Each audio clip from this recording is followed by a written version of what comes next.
Olá, tudo bem? Meu nome é Juliana, eu sou médica neuropediatra na cidade de Jaú, interior de São Paulo, e esse é meu canal sobre neuropediatria, sobre alguns assuntos de comportamento e neurologia infantil. Então vamos lá, a gente está na série Decola na Escola sobre dificuldades de aprendizagem.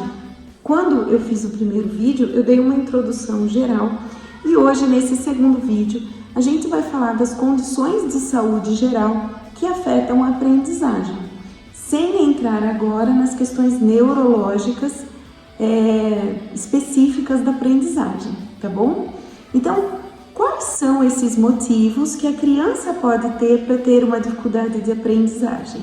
Então vamos lá, minha gente. A primeira coisa para eu aprender, eu preciso estar numa condição boa de saúde. As principais alterações que comprometem a aprendizagem são questões que o seu pediatra pode fazer uma triagem, começando a investigar enquanto você procura um neuropediatra ou aguarda a vaga, porque o neuropediatra às vezes não é tão acessível em todas as cidades, em todos os locais, né? Ou quando tem a vaga demorada, aqui mesmo a gente está sempre com vaga aí em fila de espera, principalmente pós-pandemia, que a demanda aumentou demais, não é? Com essa privação de aulas presenciais, muitas crianças vêm tendo dificuldade de aprendizagem, certo? O que o seu pediatra, o que o médico geral pode já adiantar para começar a investigar as questões de aprendizagem? Aí, voltando aqui que meu celular caiu daqui do suporte. Então, quais são as coisas que o seu pediatra pode investigar já para adiantar o serviço para o neuropediatra e muitas vezes até resolver, caso seja só esse o problema que está dificultando a aprendizagem do seu filho, do seu aluno, tá? Então, a primeira coisa, a avaliação da aprendizagem começa pela criança ter uma boa saúde, não é? Para eu aprender, eu preciso ouvir bem e enxergar bem. Então, primeiro ponto, essa criança deve passar numa avaliação oftalmológica, tá? Toda criança, mesmo sem queixa visual, deve passar no oftalmo. Muitas crianças já nascem com uma dificuldade de enxergar de perto ou de longe, e porque nasceu assim, ela nunca vai te queixar que ela não enxerga, porque para ela é normal.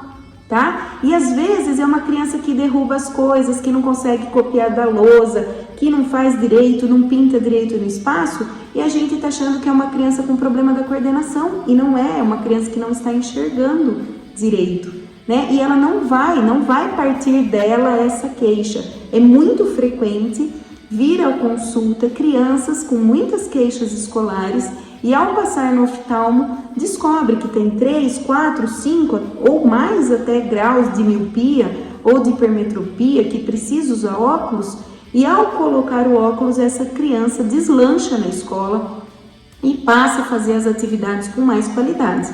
Então, primeiro ponto crucial, checar se a criança enxerga, tá? Então, crianças, assim, no mundo perfeito da puericultura, os bebês deveriam passar no oftalmo com 1 ano, com 2 anos, com 5 anos, com 7 e com 9, obrigatoriamente, mesmo sem queixa. Depois dos 9 anos, se estiver tudo bem, então a gente já espera que a criança apresente essa queixa caso ela venha a ter uma piora visual e a necessidade de vir a usar óculos, tá bom? Lentes corretivas no geral. Então, primeiro ponto, oftalmo. Segundo ponto é a audição, tá? Muitas crianças têm, por exemplo, às vezes por questões alérgicas, aumento de adenoide, de amígdala, acúmulo de secreção no ouvido. Então, embora a criança tenha tido um teste da orelhinha normal, ela pode ter alteração da audição no desenvolvimento por questões alérgicas, por exemplo, crianças com refluxo, crianças que mamam deitada e acumula muito catarro, muita secreção no ouvido interno, atrapalhando a audição. Crianças prematuras, crianças que fizeram uso de alguns tipos de antibiótico muito precocemente na vida, crianças que usam fone em volume alto, jovens também, né, podem ter comprometimento auditivo. Quando esse comprometimento é muito precoce, essa criança também pode ter uma dificuldade na fala, mas às vezes ele tem uma perda parcial ou mais tardia em que ele fala corretamente, mas já na escola, no meio de ruído, a audição é prejudicada. E aí, nós temos dois tipos de análise da audição, a quantitativa e a qualitativa. O que é isso? Uma é se eu escuto ou não, e a outra é se eu escuto direito, se eu entendo aquilo que eu escuto. O que eu dou de exemplo para os pais? Por exemplo, quando eu faço uma audiometria na criança, é uma cabine, tem um barulhinho, pi, pi, pi, e aí vai aumentando o volume de graves a agudos, né? O som mais grave, o som mais agudo, para ver se a criança escuta, em quantos decibéis ela escuta. Então é para ver se a criança escuta, tá? E aí existe um segundo teste que é feito após os 7 anos de idade, que a criança precisa ter uma compreensão e uma colaboração melhor, que se chama avaliação do processamento auditivo central, que é uma avaliação que eu vou procurar saber se essa criança compreende o que ela escuta, se ela consegue prestar atenção mesmo se houver outros ruídos. Então são várias habilidades auditivas, no geral umas 9, que é para ver o entendimento, a discriminação sonora. Muitas crianças com alteração do processamento auditivo têm trocas na fala até depois dos 5, 6 anos e depois cursam com um quadro semelhante à dislexia, que é uma dificuldade de alfabetização. Isso eu vou falar sobre dislexia no vídeo das alterações de transtorno do desenvolvimento, nos vídeos. Será um de cada problema, tá bom? Então, a avaliação auditiva é importante. Crianças pequenas não colaboram para fazer audiometria, muito menos processamento auditivo. O que eu posso fazer? Eu posso fazer o BERA, que é um teste indireto, né, em que eu vejo a velocidade de condução da informação sonora, desde o ouvido até o cérebro. Então, tem várias maneiras de eu pesquisar a audição de acordo com a faixa etária, né, para eu poder saber se essa criança está ouvindo direito. Porque muito da aula é a professora falando. Então, se ela não escuta direito, ela não vai aprender, tá certo? Então, audição e visão. E aí, os outros aspectos que caem no âmbito geral mesmo, da pediatria geral, incluem anemia, hipotireoidismo, né? Distúrbios do sono, e isso é muito importante. A criança que tem um sono de má qualidade, a criança que ronca, que tem apneia do sono, ou que tem movimentos periódicos do sono, que é uma inquietação que mexe muito, ela pode ter sintomas iguais ao do TDAH, que é o déficit de atenção e hiperatividade, no dia seguinte, por ter dormido mal. Ou mesmo as crianças que dormem mal por maus hábitos. Criança que fica na televisão, no celular muito tempo e vai dormir muito tarde, acorda muito cedo e vai com sono para a escola, né? E crianças que às vezes estão passando por situações emocionais complicadas, então crianças que estão passando por luto, crianças que têm violência doméstica ou com uso excessivo de telas, e isso é fundamental. A criança que foge do esperado dentro do uso de telas, e isso é assunto de vários vídeos meus que tem aqui no canal, elas têm apresentado problemas de comportamento e de aprendizagem. Quanto mais ficar na tela, pior vai ficar os sintomas de aprendizagem e de comportamento. Tá? Então, isso é uma orientação que o pediatra geral já pode fazer, que você, como pai, como mãe, pode buscar os vídeos, a orientação e tentar fazer aquilo que é certo, né? Uma outra coisa que pouco se fala é a criança que tem dificuldade escolar por má nutrição, né? Não no sentido de que passa fome, mas de que se alimenta mal no termos de qualidade. Então, crianças que hoje em dia se alimentam muito só de porcaria, sabe? Come macarrão instantâneo, come bolacha, come embutido, refrigerante, leite de caixinha achocolatado e não come comida de verdade. Não dá para aprender se eu não tenho micronutrientes. E os micronutrientes vêm de uma alimentação saudável. Que alimentação saudável é essa?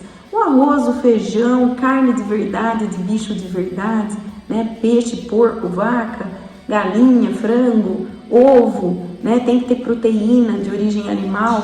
Tem muita família que é vegana, vegetariana Isso não é indicado para as crianças em fase de crescimento, e se for realmente assim, por uma escolha da família seguir essa linha, essa criança tem que receber suplementação de várias substâncias nutricionais que vai fazer falta a proteína de origem animal pela disponibilidade de proteína dos vegetais. Então, feijão e soja tem proteína? Tem, mas o nosso intestino, o nosso sistema digestivo aproveita muito pouco disso, tá? Então tem que ter suplementação não só de proteína, mas de micronutrientes.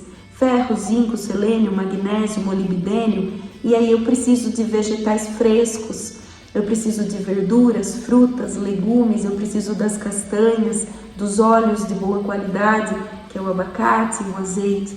Então eu preciso de uma alimentação adequada, né? E as doenças crônicas em geral, que vão afetar o desenvolvimento, por exemplo, como a asma.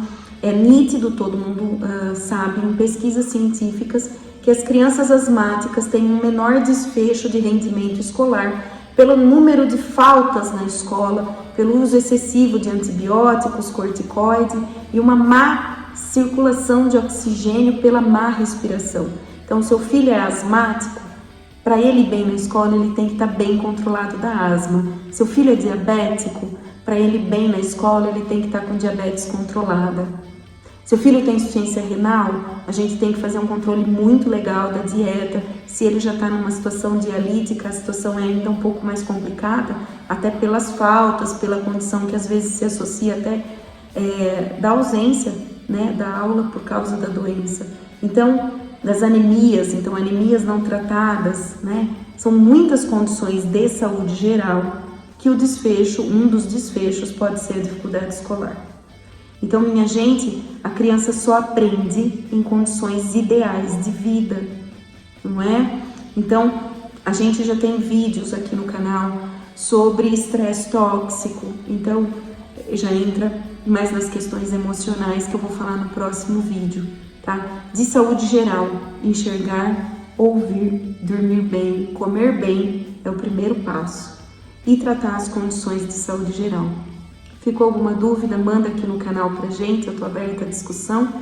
Os vídeos continuam, o próximo vídeo eu vou fazer das condições psíquicas que interferem na aprendizagem, sem ser especificamente os transtornos de aprendizagem, até a gente chegar em transtorno, cada um no seu vídeo. Tá bom, gente? Um grande abraço, procurem ajuda, é importante a gente estudar, fazer um país melhor, uma vida melhor para cada um de nós. Um grande abraço.